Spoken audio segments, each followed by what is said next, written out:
What is up, guys? Welcome to the Being Beautifully Honest podcast and channel. Thanks for being here, being subbed. If you're not, hit the button. And if you're listening on YouTube, hit the like. It's like walking in the room and hitting that light switch. Let's brighten up the place and get into the real of reality TV. All right, guys. So I just wanted to share my thoughts on this really quick, and I want to know what you think. But I was listening yesterday and last night to some breaking news on Kenya Moore. Now, some may say, well, it's not official because the networks haven't announced anything yet. But to be honest with you, Bravo, even though they announced who was going to be on the show, Real Housewives of Atlanta has so much stuff going on right now by way of the two anchor cast members being Portia and Kenya, that I think that it's a safe bet to say they're second guessing those choices. One, for one to come back after some time and make all of the investments that they made in her, meaning Portia, and then the other one, bringing her back for another season after they had waited so long to offer her a contract. So when she did her little video on Instagram to say she might be gone with the wind fabulous, but she ain't going nowhere, that might have been a lie. Because based on her most recent actions that may not have been 100% confirmed, but just based on the stuff that I've been seeing and hearing, it looks like it actually did happen. It's being reported that she has been suspended indefinitely based on her actions of what she allegedly did at her business's grander, grandest, whatever opening. And I'm not shocked if this is what actually happened. So again, I'm saying this is allegedly. I don't know it to be 100% true until maybe Bravo makes an official announcement, or they just don't talk about her anymore and we don't see her.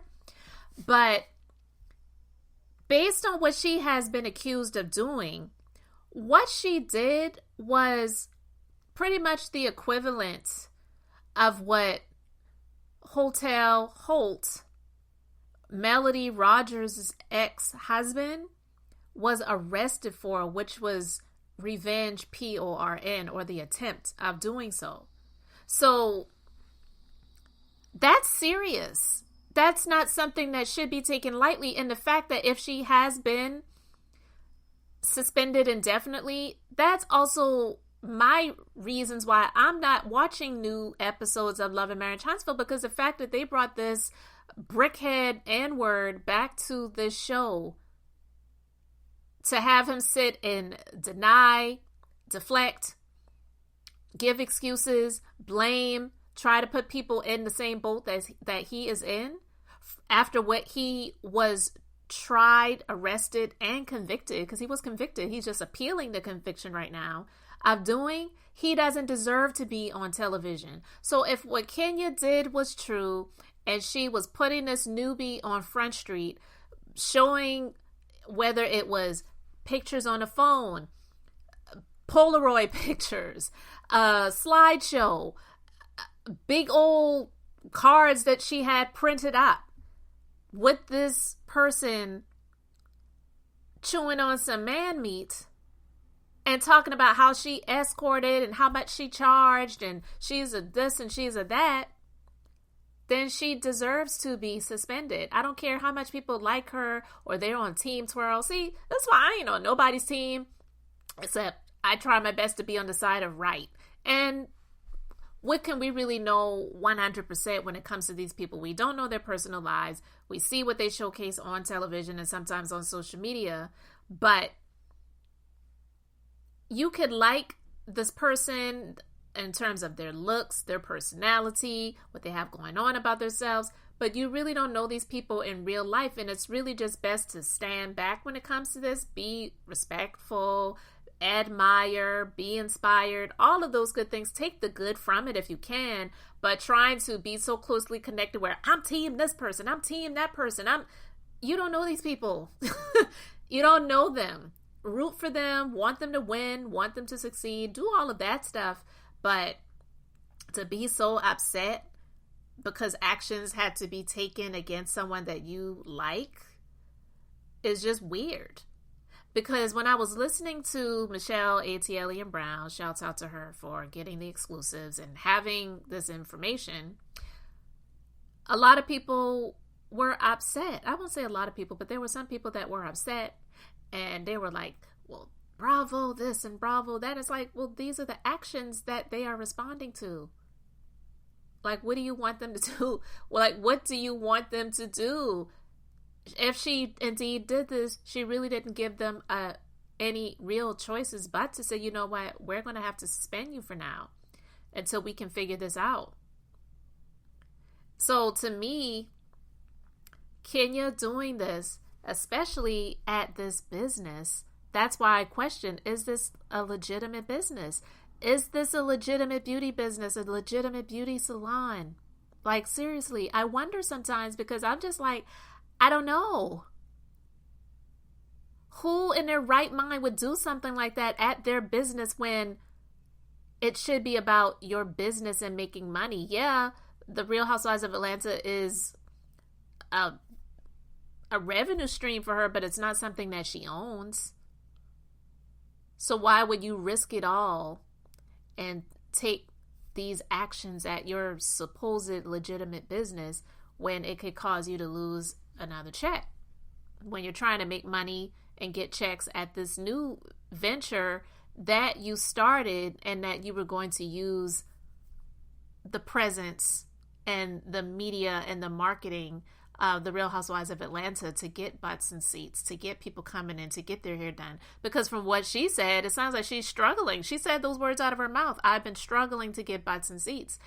I'm here to tell you, I am a beauty business owner. It is not easy, especially when you're relying on employees. My business, I have employees, and I operate my business as well as, working in it with clients as well. I don't work with clients as much as I used to years ago, but I still do. And to have a business where you don't really, I don't know, I'm not counting her pockets. I don't know what her money's looking like.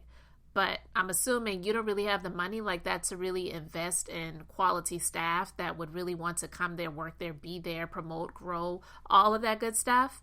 And you don't have the ability to work in it, to do the hair and the other things that they're doing to make the money in it. That may not have been a very smart investment. So that's why I'm wondering, is this a real business, or was this just something that she was doing for the sake of a storyline? Is it a glorified content creation space, like I've heard a few people call it? Or what? She would have been better off opening up a Kenya Moore hair care retail space where she's just selling products. You don't need to hire licensed people to do services. They're just getting the products, ringing it up, bagging it up, and the people who buy go about their business. That wasn't a smart investment for her. Child, if she was indeed suspended indefinitely, she doesn't have anybody to blame but herself, because it's like, how old are you at this point? We know the antics that she used to do years ago, and a lot of the stuff I laughed at because it was just, entertainment. Like, I'll never forget when they went to, where was it they went? Was it Jamaica? It was somewhere that they went. This was when Portia was newly divorced, and they went on one of the trips. The couples, everybody went. But Portia was coupleless because Cordell was no longer there. And Kenya said, when they were asking questions about the marriage, and Kenya just came out and said, so you were Cordell's beard. Like, it was funny. It was a lot of people were wondering it. But that was years ago. That was seasons ago. And now you're at the age that you're at. You weren't a mother back then. She was an adult. She should have been mature enough. But she was stirring the pot and bringing the drama and all of that good stuff, and it brought in the ratings. But now, being a mother, having this little girl, and she says she's trying to create a legacy and build a beauty empire, then why would you do some low stuff like that in a part of your beauty empire? So that's why a lot of people like myself wonder and question, is this a real business? But yeah, it's being reported that she has been suspended indefinitely due to her actions. And we'll see what comes of this, because I'll tell you, I'm not even looking forward to the Real Housewives of Atlanta. Whenever it comes on, it'll come on. I'll catch it when I catch it.